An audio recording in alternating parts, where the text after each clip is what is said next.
சரி இப்ப அடுத்த ஓவர் யார்கிட்ட கொடுக்குறது? சசாங்க் சிங் எவ்வளவு அடிச்சிருக்கான்? சசாந்த் சிங் இப்ப வந்து அவுட் ஆயிட்டான்ல. அவுட் ஆயிட்டானா? ஆமா அப்ப பால குடு, நான் ஓவர் போடுறேன். அந்த அசிட்டோ சர்மா அங்க நின்னுட்டு இருக்கான். அசிட்டோ சர்மா இருக்கானா? ஆமா என்ன பால் ஏன்ட்ட கொடுத்தீங்க? நான் போடல, அப்ப நீயே போடு. நீ போடா. அவன் அடிப்பான்டா, நீ போடுறா.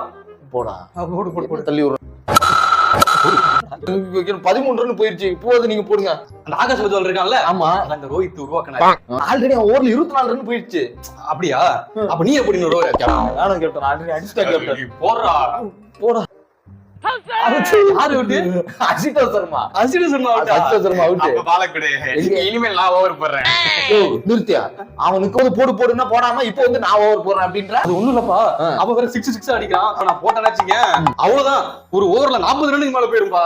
ஓஹோ, அப்படியே இது எங்களை வந்து ரன் கொடுத்துட்டு நீங்க ரன் கொடுக்காம தப்பிச்சுக்கலாம் அப்படின்னு ஈஸியா புத்திசாலித்தனம். வெக்கமே இல்ல உனக்கு, சிரிக்கிற